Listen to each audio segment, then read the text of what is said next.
Hello friends, it's Reverend Michael from Christian Church. I don't know about you, but I'm starting to miss people that I haven't been around for a long time. Today we're going to talk about a story from the Bible of a man who had leprosy. And like the coronavirus, people were afraid of being around this man because they thought they might catch that disease. But the good news is that Jesus healed the man. And Jesus' power helped that man. And Jesus' power can help us too when we're lonely. Before we get started, let's grab the supplies that we're going to need today. Today, you need a bottle of water or a container with water in it that you can close the lid. And it could be any container, Tupperware. Just make it clear and fill it about 1/3 of the way with water. You'll also need some vegetable oil, and you will need paper, and you will need markers or crayons, and of course your thankful journal that you've been keeping. Now don't worry if you don't have some of these supplies at home because of the quarantine. You can just watch with us here. But this is going to be fun. So I tell you what, pause the video right now and go and get any of those supplies that you want to get. And I remembered one more thing. If you have a tape measure around, you might want to get it. You could also use a yardstick. The tape measure helps us to measure distances, and we're going to do that during the video. All right, go and get your supplies.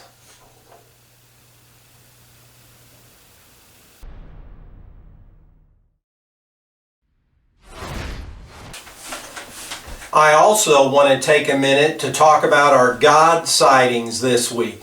This week, when I was on my walk, I got a video of a mama mallard duck and some baby ducks, and I want to show those to you.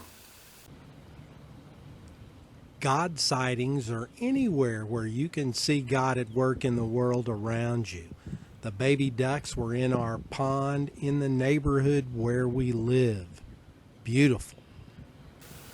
Now share your own God sightings. Pause the video for a minute and share with your family all the ways that you have seen God this week.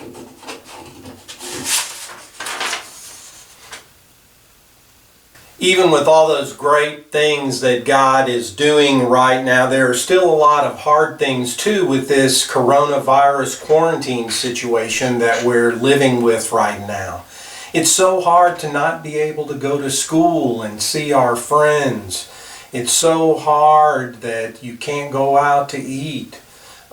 And we can't come to church and spend time together around this table and in all the other ways that we do.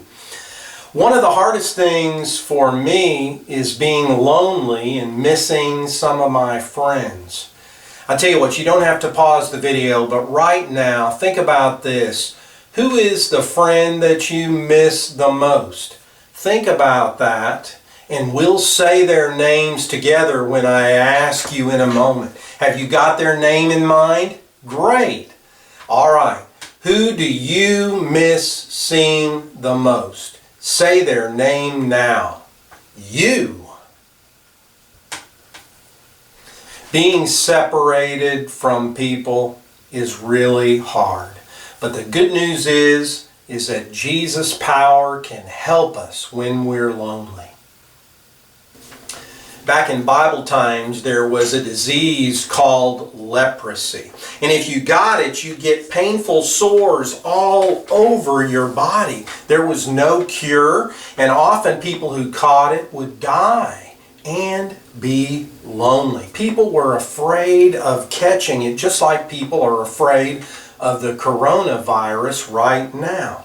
What are some things that we are supposed to do to stay safe during the quarantine, to stay safe from catching the coronavirus? Pause the video right now and list as many of those things as you can think of.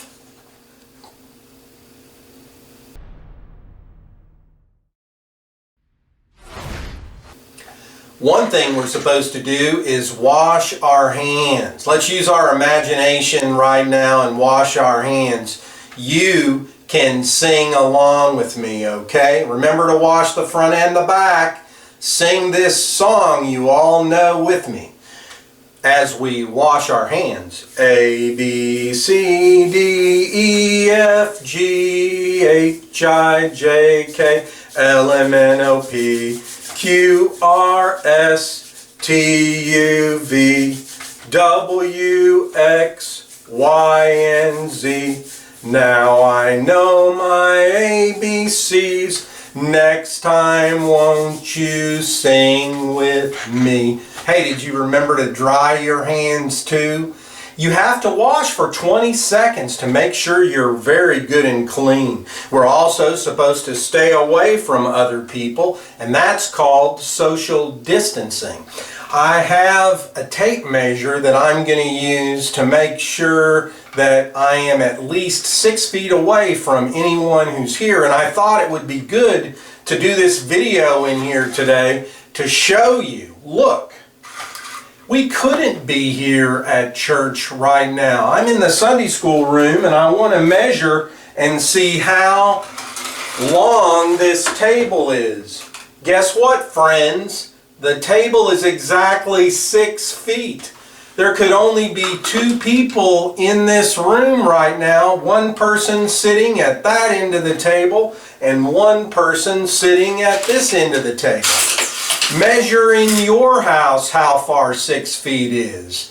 You see how far it is? You could also do it, just by measuring with your feet. If your mom and dad are there, maybe they could help you estimate how far 6 feet is. You could use a ruler and try to see how far that is, or you can just guess.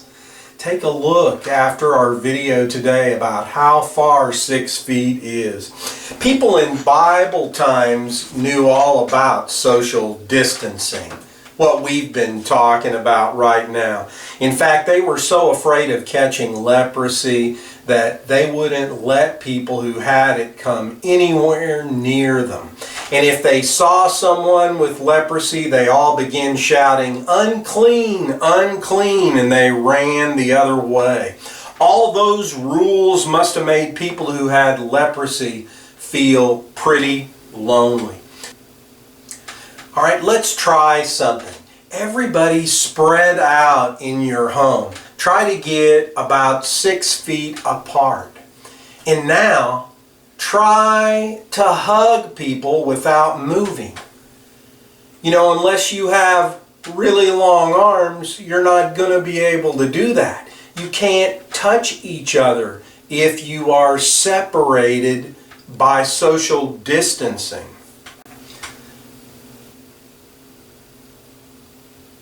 Here's a question for you to talk about. How do you think it would feel to go for years, not weeks or months, but for years, and not be able to give anyone a hug? Think about that.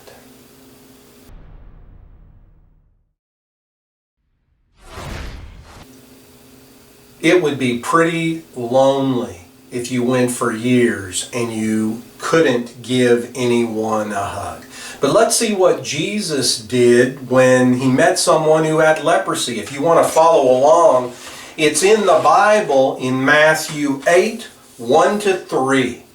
It says, "While Jesus walked along, a man with leprosy came up to him out of the crowd. The man knew Jesus had the power to heal his leprosy, so he said to Jesus, 'Lord, if you're willing, you can heal me and make me clean.' Jesus reached his hand out and touched the man and answered, 'I am willing.' Jesus then said, 'Be healed.' And the man was healed instantly." Now wait, did you hear what Jesus did? Let me say it again. Jesus touched the man. The man probably hadn't had a hug for years. He hadn't had a pat on the back for years. He had not had anyone touch him for years. And Jesus touched him. Jesus wasn't afraid of getting leprosy. Jesus knew his power was greater than any disease, leprosy or coronavirus. Jesus needed to touch the man and heal him. This man needed to feel Jesus' love right there on his arm or on his shoulder, wherever Jesus touched him. He needed a loving touch that would heal his disease and heal his loneliness. You know, we need to be wise, we need to be careful and keep our distance from one another, but doing that prevents us from getting the coronavirus, but it also makes us lonely. I want you to pause me in a moment and talk about these questions. Who do you know that might be feeling lonely right now? And how would you reach out to them? Who do you know that might be feeling lonely now, and how would you reach out to them?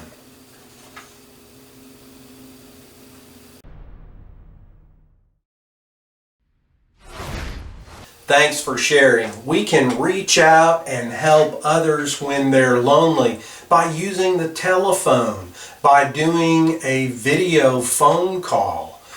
All of these different ways. We can wave to them. We can talk to them from 6 feet away, a safe distance, and help them to not feel lonely. Jesus' power, which we have, can help others when they are lonely. Jesus is always right there to comfort us when we are feeling lonely.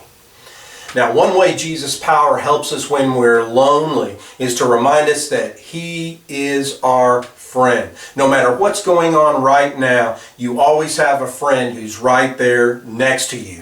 Jesus is not 6 feet away. And right now I want us to sing a song about that.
That was a fun song. Remember, Jesus will help you when you're feeling lonely. You know, during Bible times, the people did not want to have people with leprosy mixing with them. They didn't want to catch the disease, just like we don't want to catch the coronavirus. And right now, I have some mix-it-up fun we can do together. Remember this, be sure your container of water has a good tight lid, and ask your parents or friends to help you to make sure it is. What we're going to do is this, and remember, if you don't have these supplies, you can just watch from home. Open the container of water, and now open the container of oil, and let's put about the same amount of oil as we have water together in the same container. Pour very carefully so you don't spill. And after you've got them together, be sure and put the lid back on the oil to make sure it doesn't spill. And now put the lid on very tightly of your container of water. And now we have to mix them up. And we're going to do that by shaking. So tighten the lid tight. You know, there's another thing I just thought of. Maybe we could share this at home. Not everyone at your house has to have one. Take turns mixing it up in a minute, okay? Get ready to pass it off in case not everyone has a container. Now here we go. We're going to mix this up for 10 seconds. So pick it up so we can shake it. Are you ready? 10, 9, 8, 7, 6, 5, 4, 3, 2, 1. Now stop and take a look at our mixture. We've mixed it up really well, but let's see what happens when it settles down. And while we're waiting to see what happens, pause the video and talk about this with your family. What do you miss most because you're separated from others right now? I miss singing together at Sunday morning worship. That's what I miss. But you take a moment now and pause the video and talk about the things you miss the most because we're separated during the quarantine.